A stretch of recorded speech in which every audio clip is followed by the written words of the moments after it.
Halo, salam sejahtera untuk kita semua. Perkenalkan, kami dari kelompok Silent Night akan menjelaskan mengenai produk yang akan kami kembangkan, yaitu Silent Night When Quiet Meets Comfortability. Pertama-tama, saya akan menjelaskan mengenai latar belakang dilakukannya pengembangan produk Silent Night ini. Terdapat beberapa hal yang melatar belakangi pengembangan ini, seperti 3 poin yang akan saya jelaskan berikut ini. Yang pertama yaitu keinginan untuk beristirahat dengan efektif. Setiap manusia tentunya ingin melakukan istirahat dengan tenang dan nyaman agar dapat melanjutkan aktivitasnya di keesokan hari. Salah satu istirahat yang dapat dilakukan yaitu dengan melakukan tidur. Kemudian faktor yang kedua yaitu faktor kebisingan dapat mempengaruhi kualitas tidur seseorang. Dimana menurut Rohman Wahidatur, kebisingan ini tidak hanya menyebabkan gangguan tidur ataupun reduksi kualitas hidup seseorang, namun juga berkontribusi terhadap peninggian prevalensi masalah kesehatan karena dapat berpengaruh terhadap sistem biologis tubuh manusia. Berdasarkan hal tersebut, maka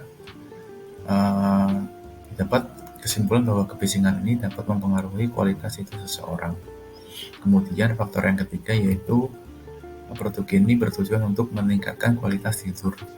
Kualitas tidur merupakan kepuasan seseorang terhadap tidurnya, sehingga seseorang tersebut tidak memperlihatkan perasaan lelah, mudah terangsang dan gelisah, lesu dan apatis, kehitaman di sekitar mata, kelopak mata bengkak, konjungtiva merah, mata perih, perhatian terpecah-pecah, sakit kepala, dan sering muak ataupun mengantuk. Hal tersebut dikemukakan oleh Hidayat pada tahun 2008. Berikutnya saya akan menjelaskan mengenai deskripsi produk dari produk Silent Night yang kami kembangkan ini. Produk Silent Night ini merupakan sebuah produk yang dikembangkan untuk meningkatkan kualitas itu dari user yang memakai produk ini. Terdapat 2 fitur utama yang ditonjolkan dari produk ini, yaitu yang bernama noise cancellation. Noise cancellation ini berfungsi untuk meredam suara dari luar. Cara kerjanya pun cukup simpel, yaitu dengan memberikan gelombang suara yang berlawanan dengan gelombang suara yang berasal dari luar, sehingga suara yang dari luar ini dapat teredam saat masuk ke telinga kita. Dan fitur kedua yang ditonjolkan yaitu kenyamanannya saat digunakan. Kenyamanan ini akan diperoleh dengan berdasarkan material yang digunakan, yaitu material memory foam. Oke, selanjutnya dibahas mengenai prinsip ergonomi yang kita gunakan dalam pembuatan Silent Night ini. Jadi prinsip yang pertama adalah antropometri. Jadi antropometri ini merupakan ilmu yang mempelajari mengenai dimensi tubuh manusia. Jadi dari antropometri ini akan kita gunakan sebagai ukuran dalam pembuatan Silent Night ini sehingga produk ini nyaman saat digunakan. Selanjutnya adalah prinsip usability. Jadi prinsip ini memang memastikan bahwa produk yang kita buat mudah untuk digunakan dan dipelajari oleh user.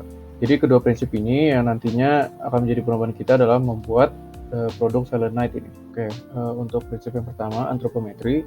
Jadi kita menggunakan sebuah jurnal yang berjudul Measurement and Application of 3D Ear Image for Earphone Design oleh Won-Suk Lee. Nah, jadi memang dari jurnal ini diberikan ukuran-ukuran yang digunakan mereka dalam merancang earphone. Nah, itu juga kita aplikasikan ke dalam pembuatan Silent Night ini. Jadi jika dilihat dari tabel yang ada di kanan ini, memang terdapat beberapa ukuran telinga yang dipertimbangkan. Namun yang menjadi fokus itu adalah panjang telinga, kedalaman telinga, ear protrusion, cavum kaleng, dan cavum width.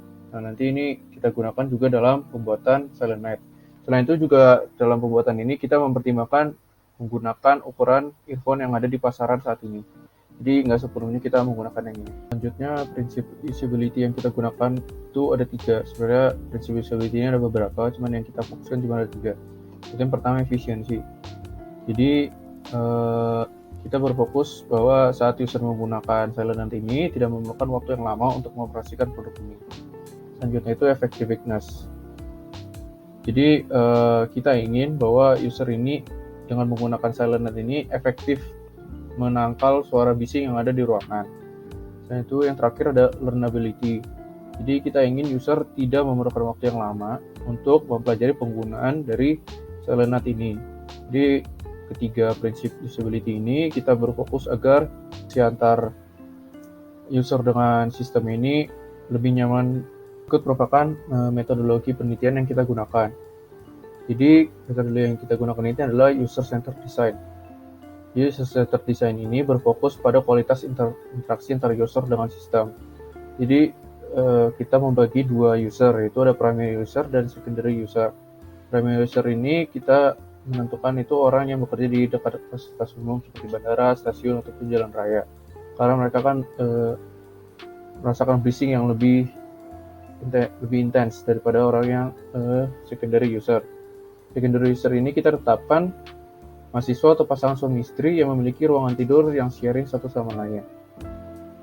Jadi dari user-centered design ini terdapat beberapa proses yang bernama RABBIT. Jadi yang pertama ini research user.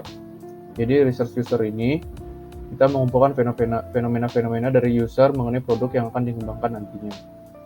Nah, selanjutnya ini assess the situation. Jadi assess the situation ini terdapat beberapa tahapan analisis.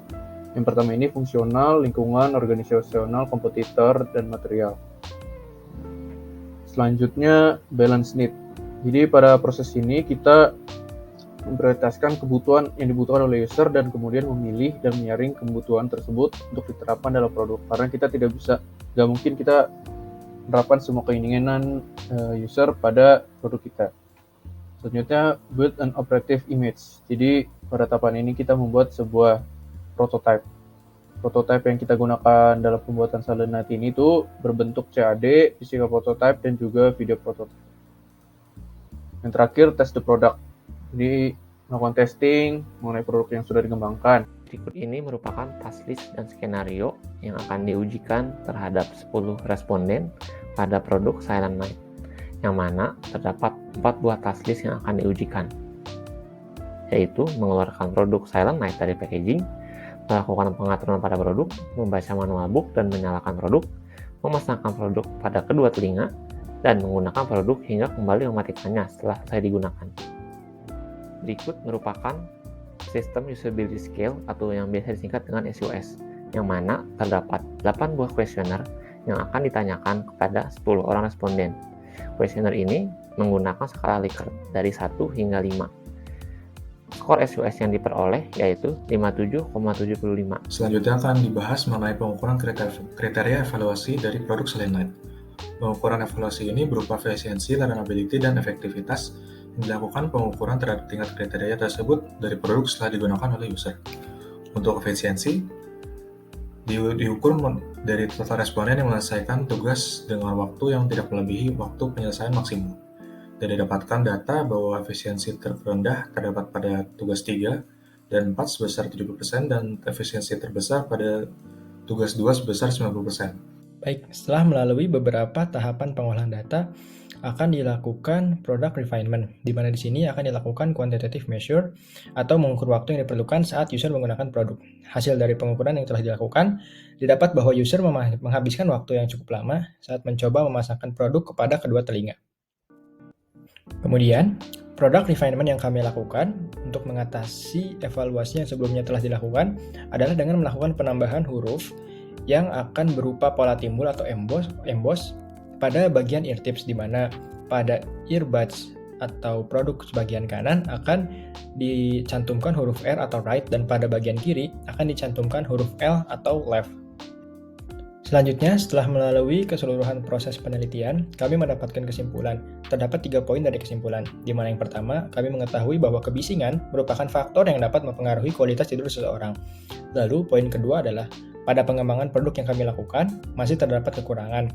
Kemudian setelah dilakukan evaluasi, didapat bahwa kami melakukan perbaikan produk dengan menambahkan fitur penanda pada bagian kanan dan kiri dari produk untuk mengurangi waktu user dalam menggunakan produk. Lalu, kesimpulan poin ketiga, pengembangan produk ini dilakukan dengan metode user-centered design dengan menggunakan 2 metode, yakni SUS dan juga pengukuran kriteria evaluasi. Sekian presentasi dari kelompok kami. Terima kasih.